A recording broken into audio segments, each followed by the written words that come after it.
This is Steve Ludwig's, that's me, Classic Pop Culture, show number 152. It's pop culture in the squared circle on this edition, with our guests Evan Ginzburg, associate producer of The Wrestler starring Mickey Rourke and the 350 Days documentary, and the master of the contract, wrestling's Buddy Sotello, Esquire. And now, Joe Mandica, Australia's premier tunesmith and the writer, producer, and performer of our classic pop culture theme song. Get us started, brother.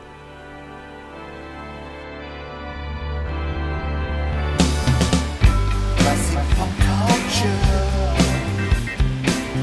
It's classic pop culture. Hosted by Steve Ludwig and Ludwig. It's classic pop culture. It's classic pop culture. It's classic pop culture.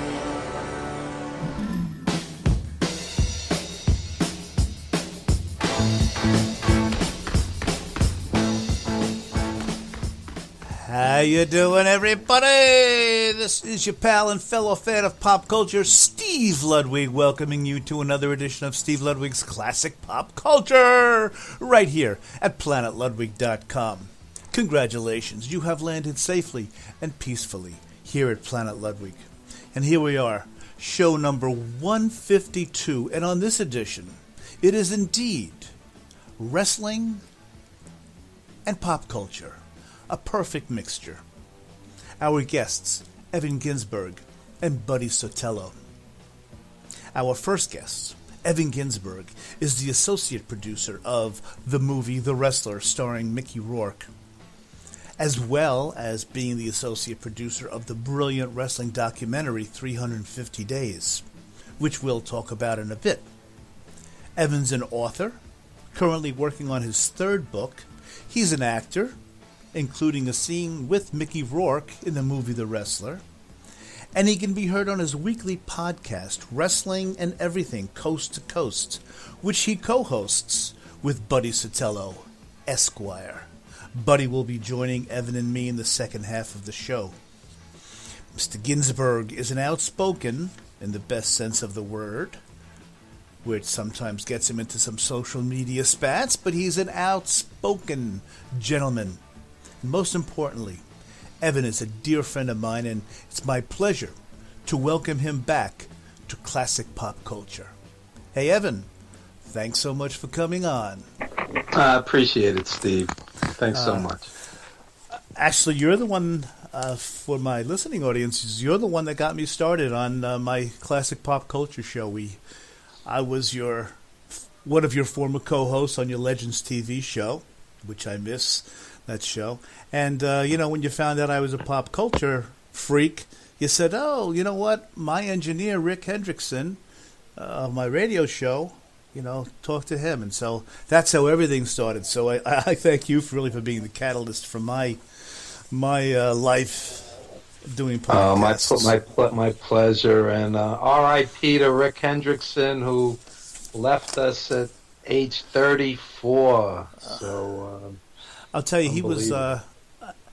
I never realized. Well, I did realize it, Evan. But when we unfortunately lost him, he was my engineer too. And whenever there was a problem, it was just like whatever he did, click, click, click, click, and we're back. Doing the show.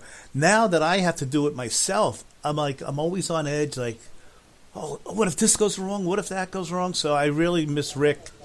Not only for his tech skills, but just for being a really, really cool guy as well. So, like you said, R.I.P. Rick. Yeah.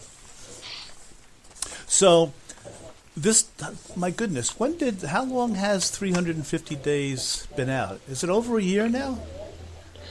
What happened was we did a one-nighter for Fathom, which you would know them. They do... for example, Grease's 25th anniversary and Saturday Night Fever and stuff like that. They always do these special one-nighters and two-nighters. So 2 summers ago, we did a one-nighter with 350 days, and then we were picked up by Gravitas, which is a worldwide distribution company, and so we're at a little over a year at this point worldwide.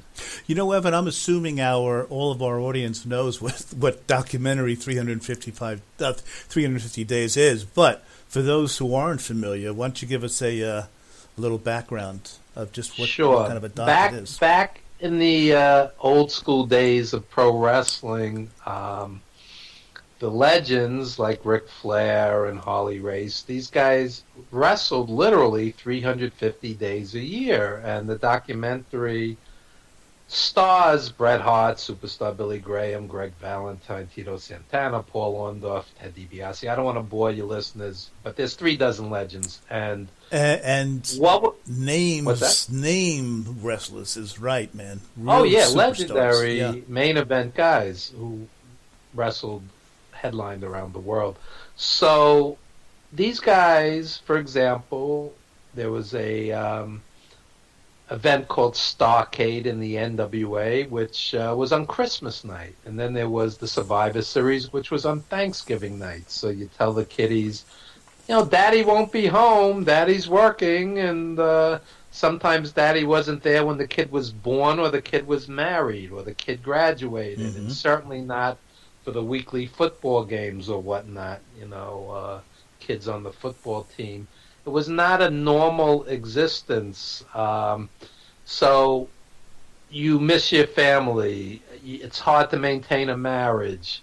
You're in constant pain. Wrestling, yes, it is quote unquote worked. It is scripted, but gravity is not fake. You throw a 300-pound guy through the air, he lands, it hurts. Eventually, the knees, the elbows, the shoulder, the hip, whatever, over and done with. Yeah. So, you know what, Evan? I want to if I can just chime in here as well. There are many things about the documentary that I've seen it 3 times now. And once in the theaters on that night that you had mentioned. Right. I saw it in the theater in New Jersey at the Garden State Plaza, and afterwards, people got up and gave it a standing ovation. That's how much they loved it here in New Jersey. But you know what one of the main things that impresses me about it is, you said it mentions the wrestlers, they kind of get into drugs, booze, sex, extramarital affairs with success or being away from the family. But you don't have to be a wrestling fan to enjoy this movie, because it's certainly more of a human interest, or as much a human interest documentary. Oh, exactly. I don't even know if you're aware of this, but our editor, Michael Burlingame, he worked with Paul McCartney. No, he worked with Paul McCartney. In what capacity? Oh, yeah. I didn't know that. He edited one of his music videos. Wow, that's very cool. Yeah, and he also worked with Mariah Carey, John Cougar Mellencamp, Sting from the Police. So, he was not a wrestling guy, nor was the director, Fulvio Cesare. These were not wrestling people, and we went in with the idea. I said to Michael, the editor, I said, make a movie that would make an 80-year-old woman who never liked wrestling cry. I said, that's the movie we want you to make. The wrestling fans will come out anyway. We want to make a quality film. For the most part, it's gotten tremendous reviews, legitimate news sources and legitimate media, and it's you don't have to be a wrestling fan to appreciate it. How did you get these guys to open up so much? I mean, they are so giving of their souls. Well, look, you've done radio for quite a while now. Basically, any good interview, you have to make the person feel at home and relaxed and comfortable. And the crew many times went to the wrestlers' homes if they didn't catch them at a convention on the road or whatnot. So, they're sitting in a relaxed atmosphere, and it's not 60 Minutes. Where were you on the night of the 3rd? It's not an expose, and I'll bet a These lot of guys them. opened up. I was They going to say, opened I'll up. bet a lot of them were happy to kind of open up and get it off their chest and talk to Well, somebody I'll about it. tell you, what people don't realize is there's a lot of guilt. There's a lot of guilt. Yeah. These wrestlers straight out said during the film, they were adulterers, and I was not a good husband, and a lot of shame not being there for the kids as well, and they carried this around, and it's And it's yeah, snowballs. sex, drugs, rock and roll is one side of it, but when your family disintegrates, when you're on your third marriage and your kid's not talking to you, you're paying a heavy price. Hmm. Yeah, I mean, the guilt leads to drinking in many cases, or hard drugs. And the injuries lead to painkillers, and the fear of losing your spot, losing your push. You can't just take off for months and heal, even though you desperately need it. And eventually, the body goes. You just can't do it anymore. I think of a guy like Ric Flair. How old is he now? Is he in his 60s? Yeah, I think he just turned 70. 70. And Yeah. he'll still, I mean, I know he doesn't wrestle anymore, but I mean, a few years ago, he was still getting thrown down during an interview in the ring. I mean, that's insanity, no? There are multiple wrestlers in their 70s still working, believe it or not. Jimmy Valiant, who mostly will do like a 6-man tag and come in and do comedy shtick, but he's still in the ring. Greg Valentine still wrestles. Tony Atlas is in that age range right about now. They're still out there. I'm no one to talk, but I'm sure there are very few millionaire wrestlers in the world. Yeah, I mean the top guys in WWE, and very very few others. It's not that kind of business. Yeah. We're gonna of course have your co-host Buddy Sotello, Esquire, joining us in a few minutes. So I have a bunch of other wrestling things, but I'm going to leave that, Evan, okay, for when the both of you are speaking. Sure. But I want to read a couple of reviews of your movie, 350 Days. Oh, thanks so much. An intriguing, enlightening, educational, and most importantly, satisfying documentary that everyone should see. Another one says, "This is the wrestling documentary I always wished would be made. The film has heart, laughs, but mostly some painful truths about how far many wrestlers went, diving into drugs, booze, sex, extramarital affairs, whatever it took to survive the dreary miles between their matches." And what does the 355 days stand for? 350 days is the amount of days that some of them were on the road, the biggest stars. Wow. Bret Hart said to us that he was on the road 336 days. Greg Valentine said to me, face to face, he said I would estimate about 320. So the world champion was literally out there 350 days out of 365. Well, imagine the toll that takes. Yeah. You've got to be. I mean, you've got to be proud of yourself for this movie. It's going to be there forever, and it's such an epic job, Evan. Well, again, there were 90 or so hours, and a lot of it ends up on the cutting room floor. But when you have an editor, a great editor like Michael Burlingame. Look, if Paul McCartney's hiring him, you of all people know Paul McCartney. He is a perfectionist, so the guy's got to be good. Maybe you should have Michael on one day. That's, you know what, that would be a great guest. Yeah, I might even drop your name to get him on the show. he spoke nothing but high praise. Everybody I ever hear that worked with McCartney says he's a good guy. Yeah, for as huge as he is. He sent his kids to public schools all the time. He just seems like he didn't forget what he came from. So that's cool. Yeah, you don't want the kids to turn out, like some of the celebrity kids. They don't fare well. Mm-hmm. All right, now Evan, you're an author. Yeah. You're working on your third book. Want to tell us about it? Sure. The pandemic basically shut down New York. We were having 800 or so people die every single day. And, there were days on end that people were scared to leave the house unless you were an essential worker like Steve's wife. And Yeah, my wife's a Steve's nurse. wife's a nurse, yeah. So just to keep my sanity and do something creative, I've written a book. I'm just about finished. It's called Wrestling Rings. Mm-hmm.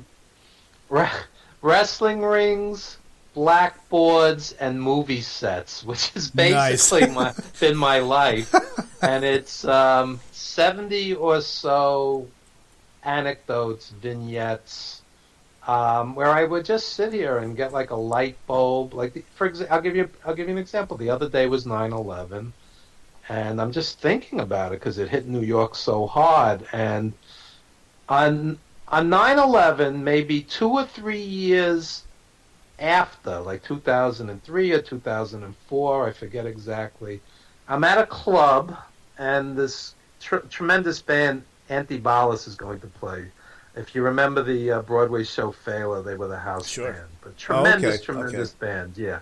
So we're waiting for them to come on, and I walk over to the bar, and get a beer, whatever, and there's a guy sitting there, and he just looks really down, and all of a sudden he starts talking to me, and, I'm a New Yorker, I'm like, what's this guy up to? What's he want? And I had like one foot like ready to leave. Let's get to the point, buddy. Right, exactly. Yeah, but I'm waiting for my drink, so I can't leave.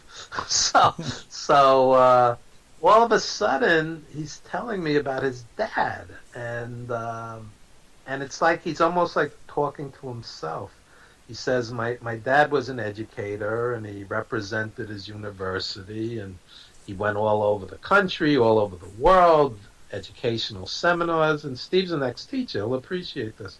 So the guy who's talking to me says, I didn't speak to him every day because he was always on the road and always, active and busy. And 9/11 hits, and everybody's shaken up, and I'm not really thinking, where's Dad? So 2-3 days later, he says, let me give Dad a call. Oof. And one thing leads to another. He finds out his dad was on one of the planes. Oh, my God. He was on one of the Jesus. planes. Wow. It's like the last thing the guy thought of, because the guy was always out of town. Yeah. So I'll never forget. And it just came back to me 19 years after the fact, because I was thinking about 9/11. The guy says to me, what do I do with the anger? What do I do with the anger? The killers are all dead also. It's not like you're going to get revenge on anybody. And it just stuck with me 19 years later. So that's one of the little anecdotes in the book. And I wonder what that guy is doing now. I wonder how he dealt with the anger. But I mean, the point that you brought up in your book, I mean, it's perfectly made point of how many people were affected. Well, there's thousands of people. Ways, yeah. My teacher friend's son got killed 9/11. How do you deal with that? It's like, one minute he's here and 1 minute he's gone, and there's no justice. Yeah. I mean, my brother, my younger brother, Tom, rest in peace. He passed a couple of years ago, but he was between jobs at the time, and he worked in New York, and it was a Tuesday. And he had planned to go to the unemployment office Tuesday, which was, he said, a couple of blocks, 2.5 blocks from the Twin Towers. He woke up, he said, I just don't feel like going. And he didn't go to the unemployment office. And he would have been there that morning. So. There's countless stories, not in my book. There's a story, Guy was on a train, and he was out partying the night before, and all of a sudden his stomach got sick, and he had to go to the bathroom. So he's like, I'm not gonna make it. I'm not gonna make it to work. I got to get off and like pop in a restaurant or, whatever. So he gets off the train. He's sitting on the toilet bowl just as the plane hits like exactly where his office was at the World Trade Center. Oh my God. True story. True Wow. story. Wow.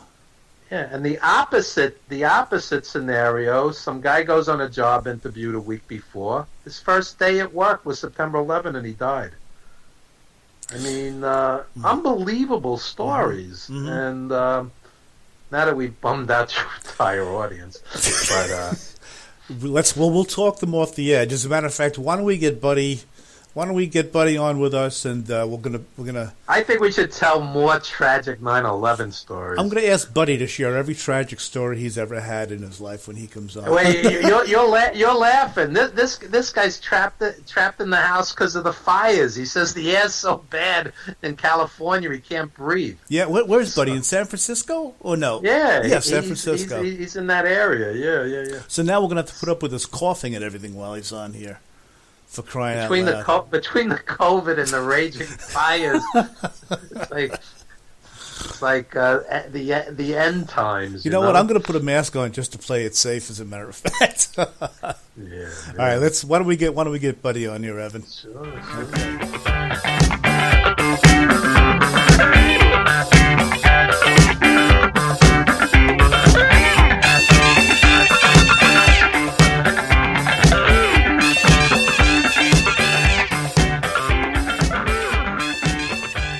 Joining Evan Ginzburg and me now is our next guest, Buddy Sotello, Esquire.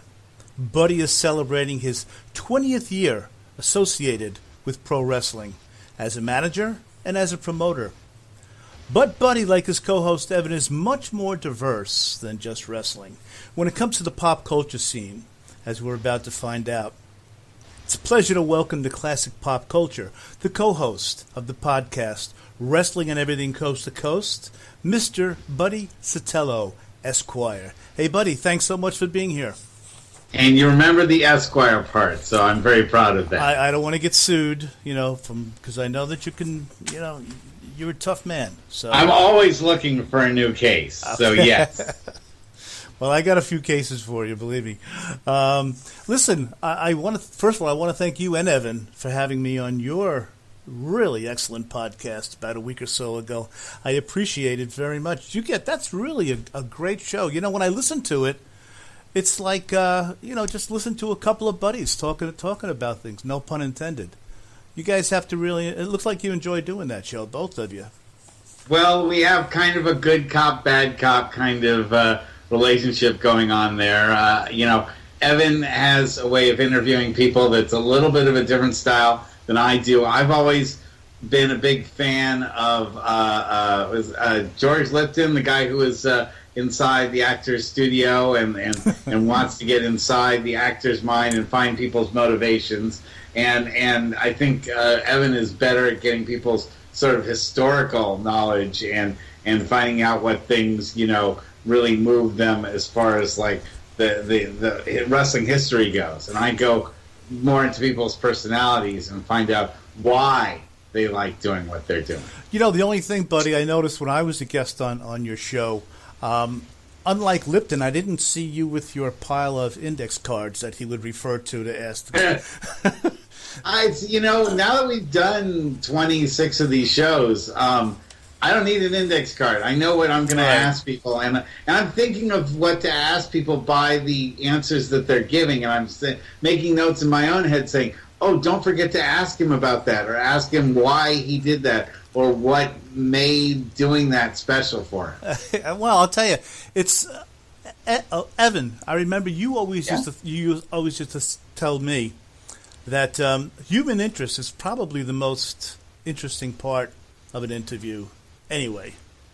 Oh, absolutely. My radio mentor, Fred Giabold, over at WBAI-FM, which was part of Pacifica, 50,000 watts, New York. This guy really was my mentor, and he was like 80% of a radio interview is the guest and 20% is the host. And Howard Stern and these other guys kind of flipped all of that. And, for example, you and I were talking earlier about pro wrestling, but, you know, you have a pop culture show. So I wanted people to understand that if they watch it 350 days, you know, this is the equivalent of a rock star's lifestyle or a, you know, NFL football or NBA all-stars, you know, sex, drugs, rock and roll lifestyle. People have to, you know, you always have to put something in terms where people will get it if they're, you know, this isn't their forte. Tonight on TV, there's a movie, Harlan County, USA, which is a great documentary about coal miners. You know, I'm a street kid from Brooklyn. I know nothing about coal miners, but that's a hell of a documentary. So you always have to reach people. Yeah, weren't you locked up with that coal miner that one time, Evan, you were telling me about in your youth? I guess not, maybe not. That's I not played the canary. Yes, exactly. Right. Well, listen, you know, just the and Buddy and Evan, as we're speaking here, just chime in. You know, you don't have to wait for me to call one or the other if you have something to say. Sure. But just the title of your podcast, Wrestling and Everything Coast to Coast. I look at your show as a pop culture show with an emphasis on wrestling, but there is definitely that pop culture in there. Is that accurate? It depends on the guests that we get. Almost every guest that we have has some other side business or side angle that gets them involved in wrestling other than just being a pure wrestler, although we did have one on the show just a couple of weeks ago. But usually there's either music or there's art or there's comedy or there's story writing that makes these guys part of the wrestling scene. And so I've always been fascinated to see what element of that contributes to how they're involved in wrestling and what they get out of that. In other words, why putting that kind of information, that kind of feeling into their product turns into the kind of wrestling stuff that we see and enjoy. Yeah. And that motivation is always interesting to me. Now, I've had Evan on my show in the past, so my listeners know pretty much Evan's background in wrestling. Now, I mentioned in the intro, Buddy, that this is, I believe you started in 2000, so you'll be celebrating your 20th year in the pro wrestling business. Why don't you give us a brief background as to how you got into wrestling? And I have questions about you being a manager later, but how did you get into the actual biz? Well, when the very first time that I ever got involved in anything wrestling-wise was in high school when I was part of this government class where I had a teacher that truly did not care. It was with a bunch of seniors that had already known they'd gotten into college. So the whole back row were just people that were just goofing off the whole time. And I used to bring comic books to entertain these guys, but it was getting way too expensive to keep getting comics to entertain folks. So I actually was at this job working at the Tiburon Turntable down in Tiburon, and the one reason why that's worthy of note is we did have one very important customer, and that was Robin Williams' mother, who would stop by to buy art supplies from us. And did you? And you knew, of course, it was his mother at the time. Oh yeah, I know. Yeah. Robin Williams' mom was really well known in all of Tiburon. She swam at the Tiburon Peninsula Club, and she played tennis out there. She was a very well known Tiburon socialite, so she is well known around the town. But it was otherwise a pretty dead end job. So I wrote a professional wrestling game while I was sitting there on the job, and I brought it to class, and it was a huge hit. And I kind of got known as like the pro wrestling guy in my high school. Right. And for my government history final, I presented a write up of WrestleMania 1 and why it would change history, and I was right. Mm-hmm. I was right about that, and then from there, sure did. When I went to college, there was this thing called the Hump Show, which was the college radio station had a show that lasted only 15 minutes, and I knew the DJ, so it was just broadcast right around the campus. But I would come in for 5 minutes during his show and give a wrestling report. Just whatever was happening in wrestling, I would go and give a report. And people knew me again around campus as the wrestling guy. Yeah. So then when I moved to Sacramento and I was in law school, I used to call up the sports talk show where there was a host named Ted Green, and I got the nickname The Grappler because I'd always call about wrestling stuff during his sports broadcast. So I took all those different... Oh, and then a friend of mine made a movie called The Atomic Blue Mexican Wrestler, and I was an extra in that. That's cool. I'm sorry? That's cool. And so, and I was a voiceover for just like a big wrestler who was too quiet during the tapings. So they needed him grunting and groaning and Right. and you know, going, "Oh, I'll get you," you know, kind of stuff. So I just did that basic voiceover stuff. So I took all of that stuff, and I always enjoyed wrestling in the background. But I saw a news segment late at night on about the pro wrestling school known as All Pro Wrestling in Hayward, and that's the federation that's featured in the movie Beyond the Mat. Oh yes. And oh yeah. I called up Roland Alexander. I'm an attorney, and I worked with a lot of .coms in the early 2000s, and I've done a lot of contracts. In fact, that's one of my nicknames, is that I'm the master of the contract. Mm-hmm. So I called up and I talked to Roland, and I said, you know, maybe you need a lawyer to at least help you with some of the contracts that you have for your students, making sure that you get guaranteed that you can get paid on your contracts even when students default on them, and also maybe stuff for insurance, you know, so that you don't get sued when students get hurt. And so he said yes, and he said he'd exchange that, because Roland never had any money either. He'd exchange that in exchange for teaching me how to become a pro wrestling manager. Okay. So from that point, I drove every Saturday for about a year and a half over to this. Well, I'm sorry, about 6 months. I was driving every Saturday over to All Pro Wrestling, where Vinny Massaro and Mike Modest and Donovan Morgan and Sarah Del Rey would beat the hell out of me every weekend. And I would drive back all bruised up and all that stuff. And I thought, you know, Roland said, okay, well, maybe we'll get you in a year.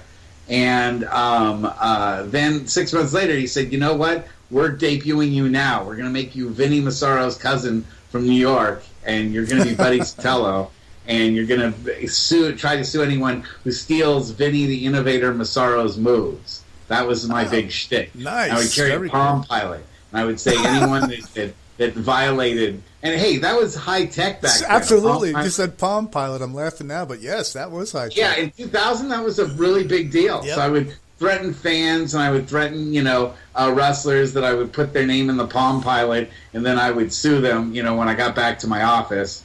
And I'd say, you know, I'd say that all the, because back then in the early 2000s, the big thing in the Bay Area was New York was kind of a negative thing. This is before 9/11. So New York was sort of an enemy of Northern California because the Yankees were in the middle of their World Series run. Right. So locally, all the A's fans, and I was doing a lot of stuff in the East Bay, locally all the A's fans couldn't stand the Yankees. So I actually flew to New York to visit a cousin of mine, and I toured around New York City, including the World Trade Center, and I picked up a New York Yankees tie and the suspenders. And I said, I got the suspenders from Larry King. I said, I got the tie from George Steinbrenner. And I said, I bought my suit from the Brooks Brothers, Maine main department store in New York City. I said I'm pure New York City, and I would just blow off California and say how bad California was, and the fans just responded. They just couldn't stand me. So just to know that there was before then 9/11, I had to really tone that down. So Yeah, that, sure. that changed a little So bit. it brings up a good point, buddy. And Evan, chime in too whenever you feel the urge. As a manager, Buddy Sotello Esquire, psychology plays an awful lot of being a good heel manager, or maybe heel's too strong a word, but isn't there quite a bit of psychology in a manager's role among for the fans? One of the things, one of the influences, big influences in my life was Andy Kaufman. Oh, the greatest. See, there you go. And the best part about that was I had my Bob Zamuda. You see, Andy Kaufman doesn't work without Bob Zamuda. Not a lot of people understand that. Yeah. But what made Andy Kaufman great 90% of the time was he had Bob Zamuda as a plant who could tell him what the audience was doing and give him feedback because nobody knew he was part of the act. Yep. And so I would plant my brother out in the audience, and he would give me feedback, but sometimes I would just go and pick on my brother, and people didn't know we were brothers, so I would be yelling at him and insulting the hell out of him, and he would just be flustered and wouldn't know what to say, and all the fans would say, "Hey, you're picking on this poor guy," and inside my brother's laughing his head off. Perfect, yeah. But it was a total inside joke, and then my brother would feed me lines, and then I would respond back to them, and they would be inside jokes that my brother and I have had for years, like phrases that we would have inside and out from movies and things like that we really liked, that we would sometimes quote with each other, and we would just have this dialogue, and the fans would have no idea what we were talking about, but we would laugh. One of the other things is that, do you remember Abe Beam? Of course, sure, mayor of New York. You say of course. Okay, couple things you should know. One is my grandparents were really close friends with the Beams. They used to play pinochle with them. Wow, they that's close. They used to play gin with them. I met Abe Beam a number of times. So we would make Abe Beam jokes. My brother and I would make Abe Beam jokes. And the folks in California, who are, mostly millennials, had no idea who Abe Beam was. Right. And they would often, come up to us after the show and say, "Who the hell is Abe Beam?" Why were you calling him the ambassador of joy? I would threaten to sue anyone that besmirched the name of Abe Beam during my during so again, that's where psychology works in, and I always also said that one of my specialties, I think I'm just good at this, is looking into a crowd and knowing exactly where people hate me the most. And I used to call it Buddy Sotello's pockets of hate. I would just say, there's a pocket of hate right there. And I'm going to go right to that spot. I'm going to insult the heck out of those people, get them furious. And right when they're thinking of the comeback, I'm going to move to another part of the stadium. And pull the rug out from under them and not give them a chance to respond. Because that'll make them even angrier and boo even louder for me. Evan, you have to share. This reminds me of a story that you've told in the past, but it's certainly worth repeating. I think, wasn't it after The Wrestler came out and you were in a wrestling ring? You know what? I don't want to give any of the... Yeah. I was at Cyclone Stadium, which is the Mets farm team, New York Mets baseball in Brooklyn. And there's a couple thousand people in this baseball stadium, and they introduced me, and he's the associate producer of the hit film The Wrestler. And I come out and I go, "Folks, it's great to be back in Brooklyn. My mom's from Brooklyn, and my dad's from Brooklyn, and I grew up not far from here in East Flatbush. But I just have to tell you guys, thank God I got out of this cesspool and moved to Hollywood." Perfect. Yep. Yeah, and the whole place turned on me. It works on both coasts. Oh, yeah, right. Yeah, and the kappa to the story was right after that I go back to the gimmick table and I'm selling them stuff, So, Great anyway, story. It was All right. fun. All right, Buddy and Evan, I have two pop culture addicts with me on the show. I'm going to ask you some wrestling questions and some general pop culture questions, and I want you to give me your opinion. We'll go back and forth with it, okay? I think this is Sure. going to be good. Now, being you guys are a team, this is what I want you guys to do. We'll start with Buddy giving one answer, then Evan, you adding on. I need a total of 5 answers, okay? Then Evan tags. I tag in Evan. And it's got to be. It can't be on top of the hand, right? Is that how it works? It's got to be palm to He has palm. to be holding the rope. Yes, He has to be right. holding Okay, the rope. all right. Yeah, I'm holding the rope right now. People can't see it. Okay, I don't want to go any further with that. But anyway, okay. I was listening to a sports show. Buddy, do you know the name Peter Rosenberg? He does the pre-show on many of the WWE pay-per-views now. Anyway, he's I haven't seen a WWE pay-per-view in probably about 10 years. join the club. Anyway, he knows wrestling, and he's on this other sports show that I listen to. And he had a list, in his opinion, the top 5 wrestling families. And now this is the stipulation.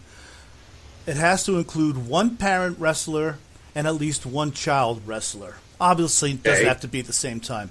So what I want you guys to do is see if you can come up with the top 5 wrestling families that he came up with. Oh, that he came up with. And so we'll start with Buddy. You give one, Buddy, then I'll go to Evan, then back, okay? So who would be one of your 5 choices? Well, I can come up with 5 right off the top of my head. Right. But I think his top one would probably be the Hearts. That was his number 2. Oh, okay. Okay, let's go to Evan. Then I'll tell you the. It's like Family Feud. That's right. Mm-hmm. Okay, Top 5 answers on the board. Evan. I'm going to go with the Funks. Dory Funk Sr., Dory Funk Jr., Terry Funk. I absolutely agree with you, but that was not on his top 5. And by the way, Ooh. Buddy. Wow, I'm shocked. Buddy, the I Hearts. would say the Von Erichs. The Von Erichs were his number 4. The Hearts were his number 2. But you know what, Buddy? The Hearts were my number 1. So, okay, so we have the Hearts and the Von Erichs. Okay, so we need 3 more that were on his list. Evan, what say you? All right. Considering he didn't have the Funks, I'm going to assume it's a younger guy who doesn't know his history like me and Buddy do. So I'm going to say the McMahons, Vince and Shane. Okay, he put him on honorable mention. By the way, he is a student of wrestling, Evan. So you can go old. But here's why he didn't put the McMahons in his top 5, because they became wrestlers. Okay. You know what I mean? They were first the business part. Okay. I didn't know there was an asterisk. Okay. Yeah. My next guess will be the Rhodes. They came in at number 5, Dusty and Cody.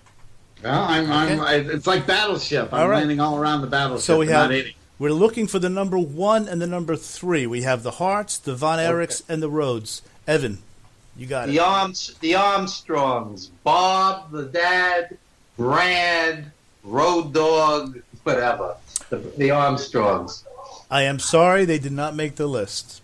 Because they don't know wrestling like we do. Yeah. The Johnson family, the Rocky and Peter Maivia and The Rock. And The Rock, they were number 3 on the list. Look at this. Oh, my God. I got 4 out of the 5, but I haven't named the number 1 family. The number 1 family, and I wouldn't have put this at number 1 myself. Wait. I'm not going to tell you who. It. Evan, it's your turn. The number 1 family, the Ortons. You got Bob Orton. Yeah, I know. Bob Orton Sr., Bob Orton Jr. Oh, I think I know. It's the Samoans. No. Oh. Now, all these answers are good. You guys, I mean, I I wasn't crazy about his list, but when I look at them, it does make sense. We're still looking for the number one. Oh, not the Samoans. I thought I had it down flat. I mean, you have, Roman Reigns and Appa and Sika and Rikishi and the Samoan SWAT team guys. But let me see. I was going to go with Bruno and David Sammartino, but no. Oh, but David really blows the mix right there. Yeah. Plus, it's just the two of them. Who are we up to? Whose turn is it now? The Rotundo family. Mike Rotundo and Curtis Axel and no. May I give a clue? Yes. Okay. We're not, the three of us are not misogynists, but we're thinking as misogynists. Oh, women wrestlers. Flair and his daughter. The number one answer that he gave, Rick and Charlotte Flair. There you See, go. but David Flair blows it for them. Yeah. He was terrible. Mm-hmm. David Flair was awful in the ring. Yeah. I would actually put the Wyndhams up higher. Yeah. Than I would. Yeah, Mulligan and Barry. Mm-hmm. Yeah, over David Flair. He sunk the butt. I think that he puts him down. I would have put the Hearts at the number one spot. Me too. I think. How about you, Evan? You look at up and down the family, all the talent that was in that family. Evan, who would you put at number one? I would say the Hearts or even the Guerrero family. Gordon, Bravo, and Mondo. Yeah. Do the Flairs belong in the top five, in your guys' opinion? Well, they're both great, but it's not like a big family like some of the others who've had many different members. Yeah. So over several generations. I even would consider the Hennings. Yeah. Yeah, sure. I mean, Larry was such a good wrestler for so many years. Mm-hmm.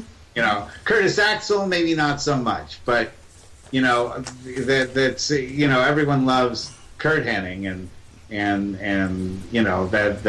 that sort of helps out a little bit. Well, I would definitely have the Funks in the top five. All three of them were main event guys, and Dorian Terry were world champ. They didn't spread the generations that much after Terry.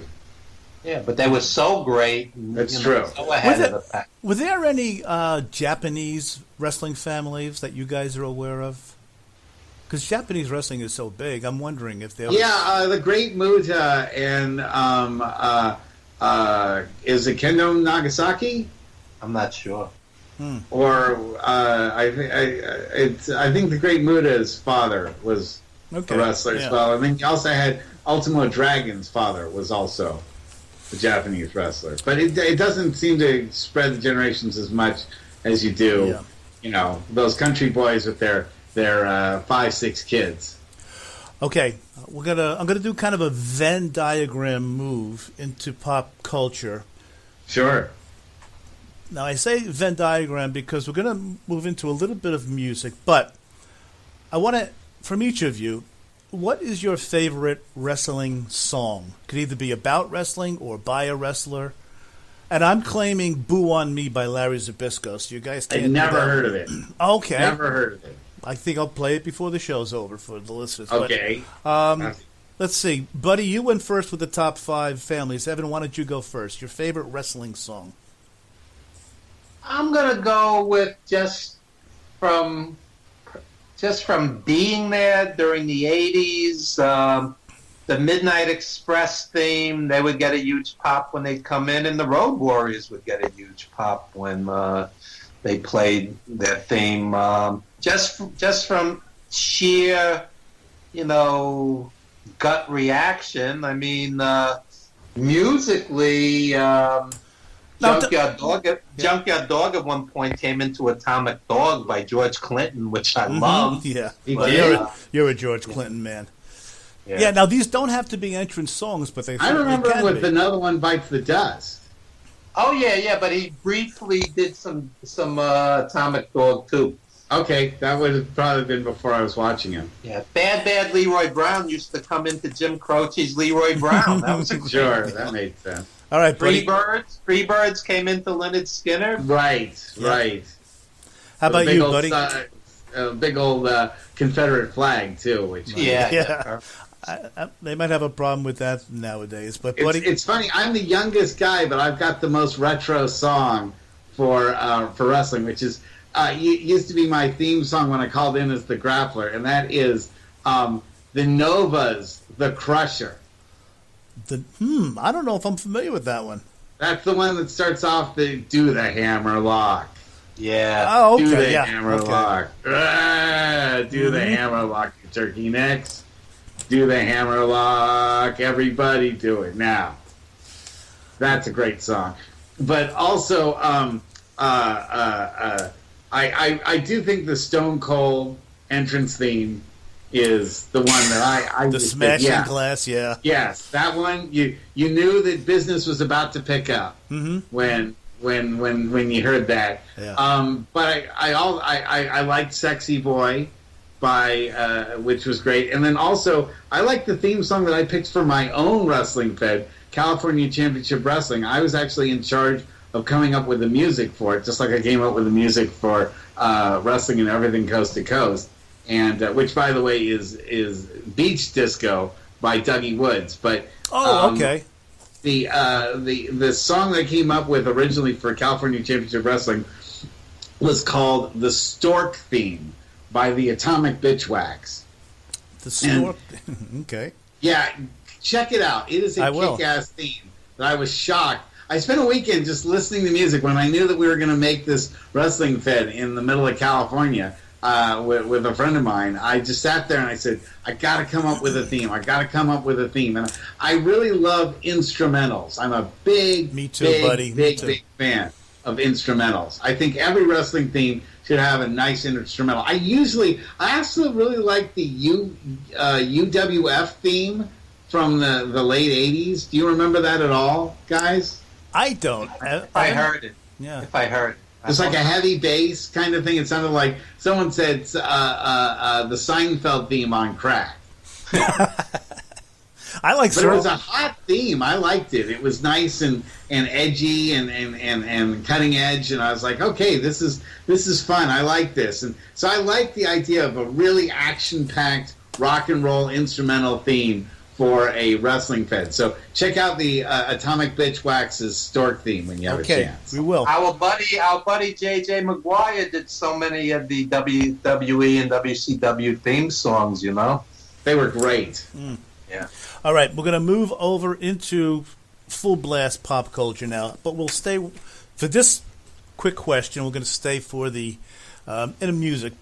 Who is buddy? You first. Who's your favorite singer or group? Tough to narrow it, but I can say this, which is the truth. I am friends with Roger Manning Jr., and maybe that name doesn't resonate with you. No. But he was the keyboardist for first a band called Jellyfish in the 90s, and then that turned into Imperial Drag in the early 2000s. Then he created a band called the Moog Cookbook. Oh, yeah. Yes, the Moog Cookbook. I'm not kidding you. I absolutely know that because I like the Moog synthesizer. And from there, a fellow named Beck gave him a call and said, why don't you become the keyboardist for my group? Very cool. And so I'm a big fan of all of those groups because I know Roger personally, and I get his personality and I see it coming through. I think he's one of the great musicians. I also wanted to say that growing up here in Marin County, I got to see Huey Lewis and the News before anybody knew who they were because they played at my high school, at just a high school band thing. Because Huey Lewis and the News, I went to school with the band's first drummer, and then he left the band to go into construction because his wife told him to get a real job, and then they released Sports. Yeah. Oh my gosh. So he got out of the band just before they became big. Was his nickname Pete Best? Yeah, Right? exactly. Yeah. And the other thing is that I am a childhood friend of Jessica Freiberg, who is the daughter of David Freiberg. who's the guitarist for Jefferson Starship / Airplane. Okay, gotcha. So Jefferson, you fill in the blank, Airplane, Starship. Yeah. I'm a huge fan of all of their music because, I know them personally too. And David Freiberg's brother gave me a barbecue smoker, which I have in my backyard. so I'm friends with the Freiberg family, and so right. they Evan. mean a lot. Evan. Yeah. Group or Yeah. singer? I know you go ahead. I'm not going to say anything, Evan.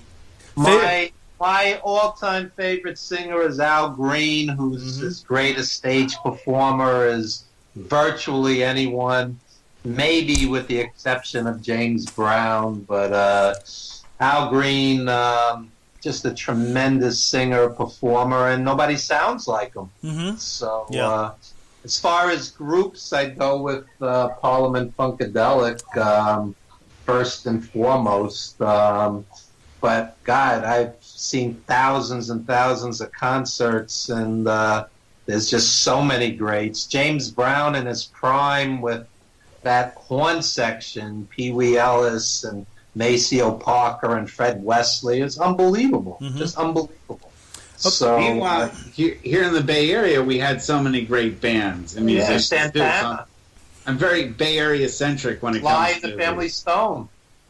Yeah, Sly and the Family Stones, Grateful Santana, the Grateful Dead, obviously. I've seen Bob Weir play and Phil Lesh play, and so I'm very Bay Area. Journey, I'm a big fan of Journey. I'm a big fan of a lot of the bands that were here in the psychedelic 60s and 70s that made the Hate Street such a big deal. So I'm more of the West Coast side of the music scene, and Evan certainly represents the New York side, and that's a lot of good music between the two cities. Oh yeah, Evan, you mentioned Sly and the Family Stone.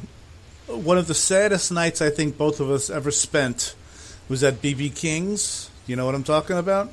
Yeah, I may just put that story in my book. Sly kind of burnt out, and so he does a show at BB King's with Rufus, not with Shaka Khan, but Rufus, and Sly comes out, and he announces to the crowd, "I can't sing anymore," and he has this raspy voice that you can barely hear. Then his keyboard's not working, so he can't sing.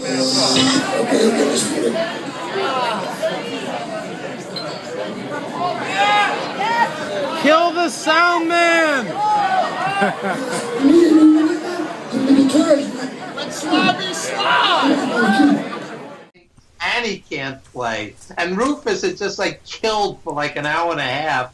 And it just sucked the life out of the room, and then Sly gets angry and storms off after 2.5 aborted songs. Wasn't he giving out money for people to come up and sing, or am I hallucinating? Yeah, I believe so. Yeah. It's pretty bizarre. Very bizarre. Yeah. And the only other time I had seen him, he had played with Bobby Womack's band at the Beacon because all the drama with Sly and the Family Stone, he wasn't sustaining the band anymore.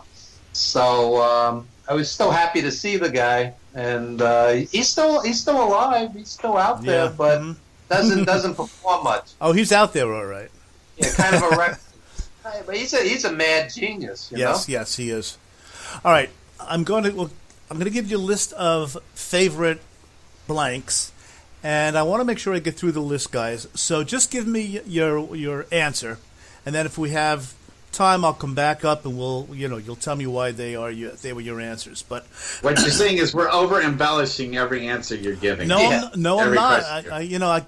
For the listeners, it's 1:20 a.m. back here in the East Coast, and I just want to make sure Evan doesn't fall asleep on us. No, I'm good. Okay. All right. Buddy, first, you. Favorite monster movie, horror or sci-fi, but favorite monster movie? Well, I was really thinking about that when you had told me some of these questions in advance. And one thing I did want to say is I'm just a really, really huge fan of Mystery Science Theater 3000. The greatest, yes. So they're the kind of people that can take a really bad movie and turn it into something really entertaining. Mm-hmm. So I'm a big fan of just about anything that gets the MST 3K treatment. I'm with you. But I will say, you know, I think one of the best movies that stood up over the years has been John Carpenter's Thing. Yeah. I mean, yes. it's still scary. Mm-hmm. It's still, even with claymation, it's something that really gets you to jump out of your seat. And I'm not going to name drop again, but I am going to name drop again. Do it. One of the guys that I grew up with in high school, his name is Mark Satrakian, and he's the major robotics expert for all sorts of movies like Men in Black and like Mighty Joe Young. Mm-hmm. And I also had a chance to meet Ray Harryhausen. Oh, boy. Wow. So I would say that anything that Ray Harryhausen has ever done, I don't really like the movies that much, but everything that he does on film is my favorite thing. Mm-hmm. It's whether it's the Sinbad monsters, whether it's the Star Wars stuff that he did, whether it's King Kong or It Came from Beneath the Ocean or It Came from Outer Space. I'm sorry, the Beast from 20 million years, right. Or 20 million miles. 20,000 fathoms. Yeah, those are all I just love that his animation style. It the Terror from Beyond Space. Is that the one we're thinking of? No, okay. The one from Venus. It's 20,000 miles from Earth. That's it. 20,000 miles from Earth. So, you know, I love all that kind of stop motion animation. I used to do those things as a kid, and it's amazingly hard work. And the way he could get stuff to move like it was real before CGI ever was invented, you look back on those, and they still take your breath away with how good. Tedious process. Yes. Yeah. Evan, favorite monster movie, horror, sci-fi? I would definitely go with, it's a toss-up, John Carpenter's Halloween. People were jumping out of their seats. And George Romero's original Dawn of the Dead, where the people were just, you know, transfixed. They were so caught up in it. It was, you know, you just wanted those people to survive. It was amazing to see those in theaters. Mm-hmm. Yeah. I had the opportunity. It was a nice interview too. I interviewed Terry McMinn. She's the girl on the meat hook from the original Texas Chainsaw Massacre. Oh, okay. This is very cool. They were stoned a lot during that. Yeah, she told me because it was so hot. Because it was so hot. Yeah. Okay, buddy. Favorite comedy movie of all time? Wow. Gosh, it's an impossible question, I know, but one of your most. There's so many great ones. You know, it's easy to just go, and I could just say any Mel Brooks movie. True. Yeah. The early Woody Allen movies I really, really enjoyed. Whether it was Take the Money and Run, which I think is really underrated as a fantastic movie. Sleeper is one of my all-time favorites. It's just, I can watch it over and over again and still laugh. Well, especially when he says, "Nobody messes with my brain. That's my favorite organ." I mean, no one messes with my brain. That's my second favorite. You know, you mentioned Take the Money and Run. How about when he carves the gun out of the bar of soap? Out of soap and asks, "Is it raining outside?" And all you see is the suds in his hand when he tries to escape. Well, at the very end, he's there. He's asking the interviewer. He's saying, "By the way, do you know if it's raining outside?" Yes, right. As he's like carving something. And then Mel Brooks. I mean, you can't go wrong. You want to throw out Young Frankenstein. You want to throw out Blazing Saddles. You want to throw out Spaceballs. You want to throw out even something like High Anxiety. Anxiety, yep. Which is really underrated as a hilarious film. Or History of the World Part 1. You know, It's Good to Be the King. Yep. You know, or Jews in Space. I mean, there's a lot of just great comedy that goes on in all of there. And I also really thought South Park the movie was hilarious, and and the original Airplane was great too. Oh. You know, the Zucker brothers. Don't call me Shirley. Yeah. Yes. Yep. Evan, favorite comedy? It's actually very hard to pick one. Yes, but, it is. It's impossible. Yeah, honestly, the first one that came to my mind was Young Frankenstein. I can't imagine anything was funnier than that. But you could go back to W.C. Fields, The Bank Dick. You could go back to the Marx Brothers, Laurel and Hardy. Sure. I mean, there's. I'll tell you, when I was a kid, I didn't think anything was funnier than Cheech and Chong Up in Smoke. That was funny. Yep. That was funny. Their albums were great as well. Just for sheer stupid laughs, I'm going to go with Up in Smoke. Okay, good. Yeah. When he gives him the bag of detergent to snort, and he gives him his sister's pee test to drink. And he goes. Then they do the musical number. Great stuff. Well, perfect segue here. Favorite musical.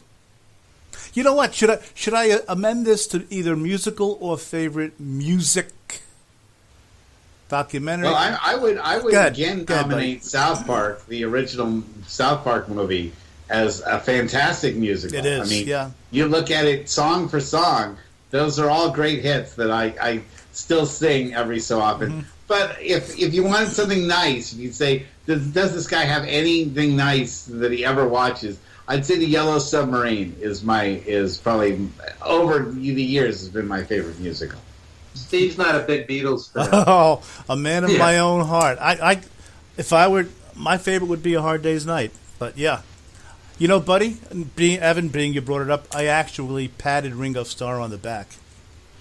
Wow. Now listen to this. I know this is I'm going in on your guys' time, but I patted Ringo Starr on the back, and I had my arm around Pete Best. Is there anyone else in the world who has touched both Beatle drummers? I ask you. Probably. Some groupie in Liverpool, circa 59. I don't know. There's some groupie in Fort Lee, New Jersey, too, that yours truly. But anyway. All right. So we'll go with South Park with Buddy. Evan, how about you? Or Yellow Submarine. And Evan, I'm gonna shoot lower and go with West Side Story. How's that? Tough to argue. Tough to argue with that one. Yeah, I don't think there's ever been a greater, film. American in Paris is beautiful. Wizard of Oz, you can't help but love. But I think West Side Story is just a masterpiece. Yeah. And I don't think Natalie Wood did her own singing, did she? No, she didn't. She yeah. didn't. Yeah. Let me also throw in there, I have a soft spot for Fiddler on the Roof. Oh, yeah. Oh, absolutely. Oh, my gosh. What's this? Is this the little... I forget the name. Yeah, Sunrise, Sunset. Oh, man. I get tears in my eyes every time I hear that song. Yeah.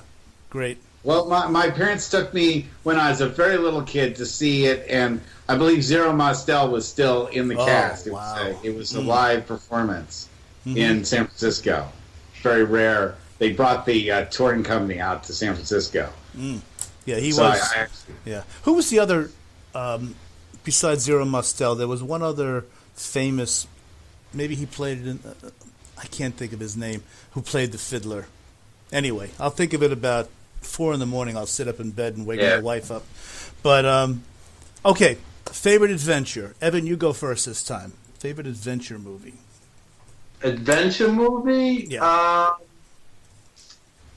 I would say James Bond, From Russia with Love, or Goldfinger. As a kid, you just sat there with your mouth. And, yeah. So the James Bond franchise is your kind of... Sean Connery, James Bond as a kid, you just sat there transfixed. I mean, it was amazing. I don't think George Lazenby was as bad as everyone says. Do you? No, he was actually quite good. Yeah, he made a mistake blowing it off, though. He should have stuck it out. Yeah, buddy, your favorite adventure movie? Well, one of them. Indiana Jones. 2 words. Okay. Melting Nazi. Yeah. You had me with melting Nazi. Yeah. Anytime you're going to have those guys melt and blow up in front of me, I'm there, and I'll watch it over and over again, and I'll never get tired of seeing that happen. Your VHS tape got even from pausing and going back, probably. Oh yes, yeah, absolutely, Mm-hmm. absolutely. All right, buddy, you go first this time. Favorite drama? It's probably been a little while since I've seen it.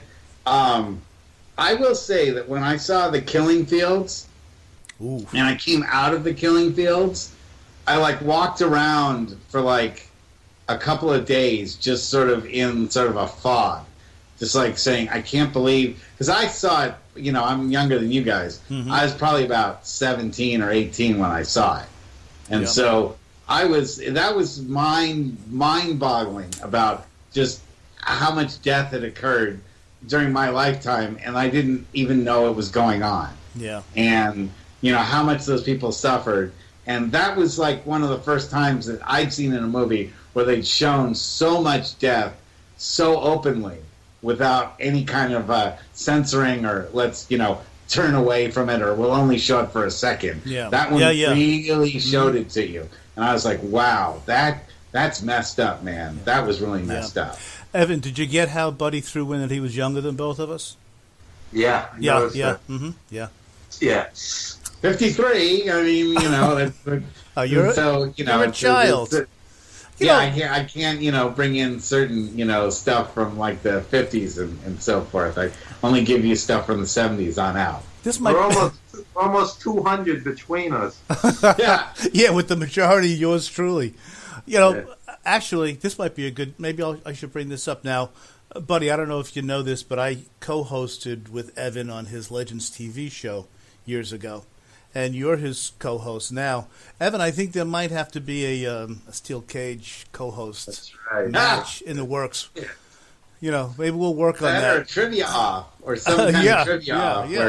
where winner doesn't get to interview with Evan for Yeah, That's right. we can pass the other one off on the other person's show for the next 6 months. Evan, favorite drama, Evan. Well, I'm going to say Once. The film Oh Once. yes, I've heard you mention that. Yeah. What a beautiful film about street musicians in Europe. Swell Season did the music, and it's just a great film. I also love Before Sunrise. With the Ethan trilo- Hawke. Ethan Hawke and Julie Delpy. It's a trilogy, and every 9 years they go back and follow the same two characters, and it's tremendous, tremendous. And literally, chronologically, 9 years. They don't make them look older, right, Evan? He really exactly. Yeah. You see them in their 20s in the first film, in their 30s in the second film, in their 40s in the third film, and they're talking about doing another one. And I can't they think of may have gotten the idea from the Up series. This is a British series that started 7 Up, 14 Up, 21 Up. They followed the same kids through their whole lives, and now they're up to 63. The director's in his 80s now. And it's amazing. You feel like you know these people. I can't remember Ethan Hawke's co-star in Before Sunrise, the female. Julie Delpy. Yes, okay, thank you. Right. Mm-hmm. Yeah, beautiful film. Yeah. Okay, final question. Oh, and can I throw in one honorable mention? Please, absolutely. And that is the last film that I saw in the theater with my father, and that he's still alive, but he's not going to any more films. And that is The Post. That was really great, and I'm a huge fan of Bob Odenkirk.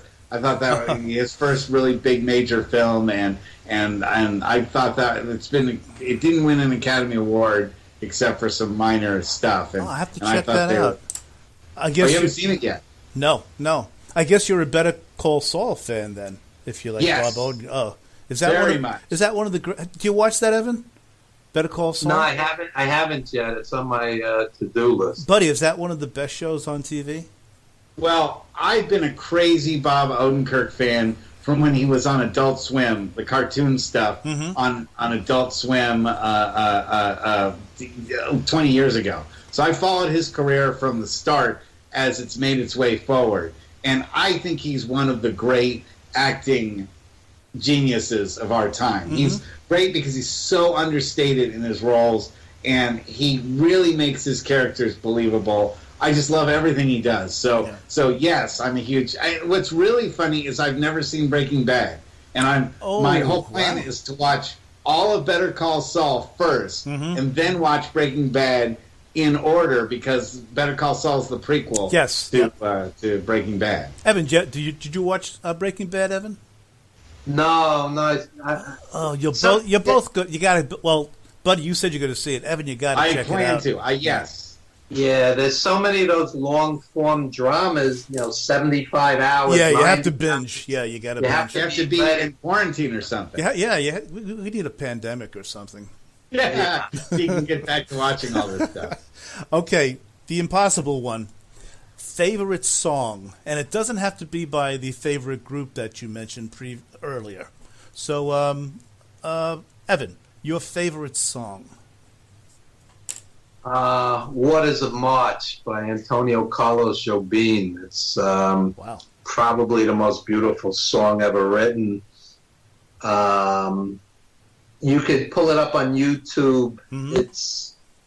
It's not in English, but there's a version in English by Jobim, so you could check out both. But it's really poetry. It's just beautiful.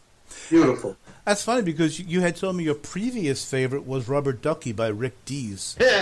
Yeah, my taste had matured. Yeah, apparently. Yes, it's the pandemic. Batman Fever is number 2 on that list. Yeah, right. Rubber Ducky's right behind it. Convoy, they were all there. Disco Duck. Oh, what did I say? Disco Duck. Rubber Ducky. Disco Duck. Okay, whatever the hell it is. Yeah. Okay, buddy. Favorite song, but Disco Duck is already taken. Yes. And, it's one of those things you say favorite. It's hard for me to play because it reminds me of my mom, who is a huge James Taylor fan, and it makes me sad. It makes me miss her.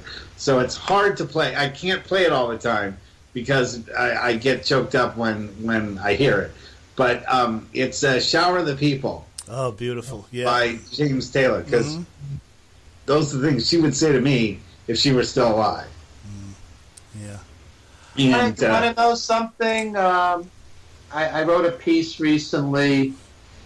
The song "Sunny" from the '60s. Every time Bobby Hebb? Bobby Hebb, who opened for the Beatles. Yeah. Every time they played it, my mother would get choked up. And finally, when I was a little older, she said she had a friend named Sonny who died of cancer. And her friend Sonny, speaking of pop culture, was an actress. And in the 50s, she would have all the young actors and actresses come over, and she would make like big pots of spaghetti just to feed them because they were literally starving. So who comes over one day? John Cassavetes, Peter Falk, and Marlon Brando. My mom's sitting there like she's one of the gang, Wow. The other one, which if you wanted something that was a little bit more obscure, but I consider it one of the best songs that's ever been put together as far as the composition of it. And that is, I don't know if you're familiar with Andy Partridge from XTC. Yes. I know he's from XTC, but I don't know any solo stuff. And they made a fake group called the Dukes of the Stratosphere. And because he did it sort of like the way the Moog Cookbook was sort of like an underground band that nobody knew who they were because Andy Partridge hated the fame that he always got when he released stuff. So Dukes of the Stratosphere made a song called The Vanishing Girl. And that actually it was his highest rated song, which is ironic because it wasn't featuring him by name. Right. But it hit number 2 on the British charts. And I think as far as music composition goes, it's a perfectly made song. It starts off perfect, it ends perfectly, the bridge in the middle is perfect, and he gets all the notes exactly right as he wants them, and it's a touching song I can hear over and over and over and over again. I never get tired of it. I'm gonna check it out. Hopefully you do. I'd like to.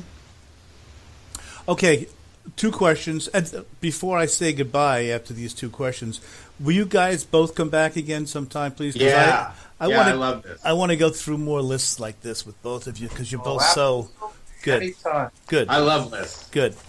Okay. Back to wrestling. Now, I know it's controversial, and I know what happened was terrible, just horrendous. But should Chris Benoit be in the Wrestling Hall of Fame?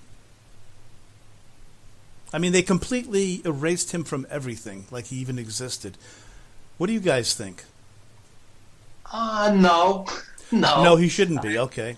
I just think that's a line.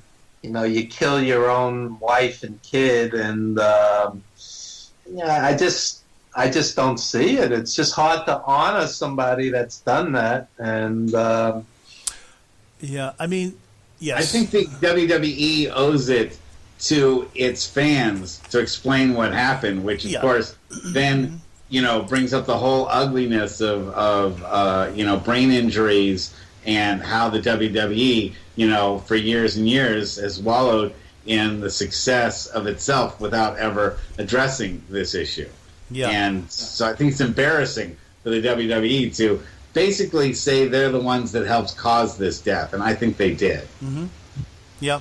I'm with you on that, and Evan, I understand your point of view as well, but I just feel that he should be mentioned, and kind of like what Buddy said, but with a caveat, that goes with it. I don't know. I'm assuming other athletes who have committed terrible crimes in all sports. In all sports, have not been put into Hall of Fames. I mean, Pete Rose just gambled; they wouldn't let him into the Major League Baseball. And he gambled too. I've always thought that there should be a Hall of Fame, but there should also be like a Hall of Shame wing, like on your way to the bathroom. Yeah. But and like in the hallway to the bathrooms and in the bathroom stalls. Maybe above the urinals. That's where you can put like Barry Bonds and Roger Clemens and Pete Rose and so forth. Perhaps right above the urinals for the men. Yes. And what in the stalls for the females. Yeah. Yes, that's where you put them. Because I think that not telling the truth does a disservice. So I would let Barry Bonds in the Hall of Fame, but only when he tells the truth. Yeah. I'd let Pete Rose in the Hall of Fame, but only if he told the truth. And then you are obligated to tell that truth about them in the Hall of Fame and say, Pete Rose is in the Hall of Fame, but there was a reason why he wasn't in the Hall of Fame, and that's because he bet on baseball, and he probably bet on his own team. Mm-hmm. Yeah, well, of course, what he said was, yes, I did bet on my team, but only to win. Okay, Pete, we'll believe you. Exactly. That's a little tough, yeah. Okay, now my next question, not who was the better wrestler, because I think it's obvious, but who did more for wrestling, Bruno or Hulk? Ooh, that's you've literally cut us between our age groups, because Evan will definitely say Bruno because he watched Bruno in his prime, and I only got to see Bruno in like the waning days of his career. Yeah. So for me, Hulk Hogan is way more influential than Bruno Sammartino. But I recognize what Bruno meant and his unbeaten streak and how long he was champion. But he didn't change the world the way that Hulk Hogan did for me. Mm-hmm. Evan? Well, I would say that Hogan was more of a household name, but without Bruno, there's no Hogan, because Bruno kept WWF afloat, and they kept going back to him as champion because the other guys just didn't draw the money that he did. So. But without Hulk Hogan, wrestling would have died, because it was right on its very last legs when Hulk Hogan came in. Well, the territories could have continued on forever. It just wouldn't have had the worldwide, TV exposure. It would have. I mean, I preferred wrestling back then before Vince Jr. turned it into a circus. So, but the question: who's done more for wrestling? And Hogan was the one that ushered it in to the Rock and Wrestling Connection, to pay-per-views, to WrestleMania. to all those things that are synonymous with. He made it more popular and more profitable, but it's a lesser art today. I mean, a lot of it's basically unwatchable. So it's dollars and cents. Hogan clearly wins. Dollars and cents. Hey, buddy, you mentioned the rock and wrestling connection. If I can just sidetrack for a second, question, of course, of both of you.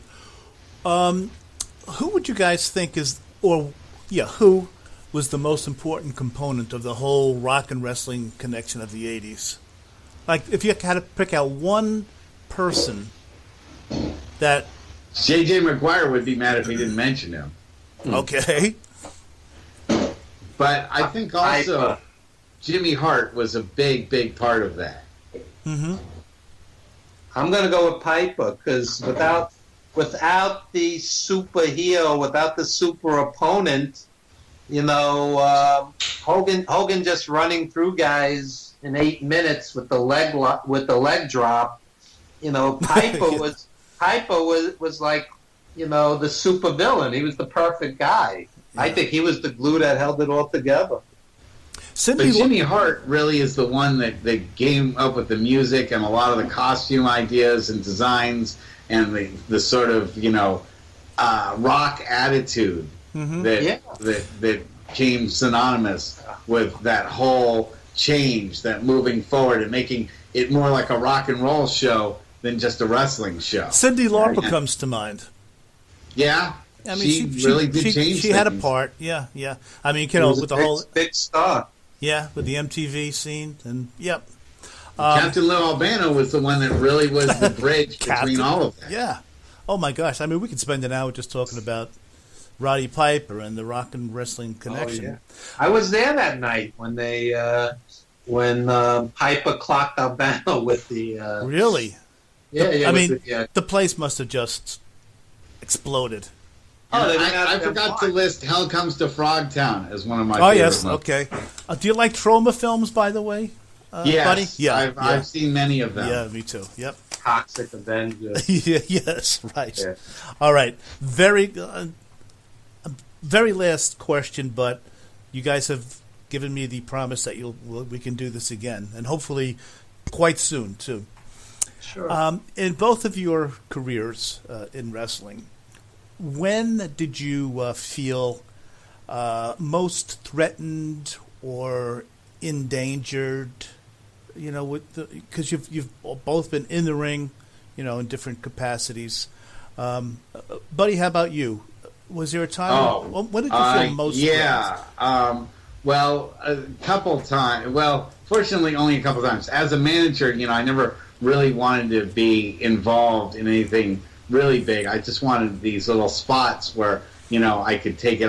I studied jiu-jitsu for 5 years before I ever got in the ring, so I knew a lot about falling and how to take hits. And I was sort of in this period of my life where I was like, I can do this. I can take what these guys can dish out. After all, isn't it all fake? Well, I learned that wasn't really the case when I got body slammed and clotheslined and kicked and Michinoku drivered and all sorts of other, just about every move you can think of I've had done on me. But one time we did a no holds barred match, and I truly did not know what the hell was going to happen. And I got to be really God's honest with you guys. Wow. I have dove in the water with sharks that are as big as couches, okay, with no cage. Literally, right? you literally or figuratively?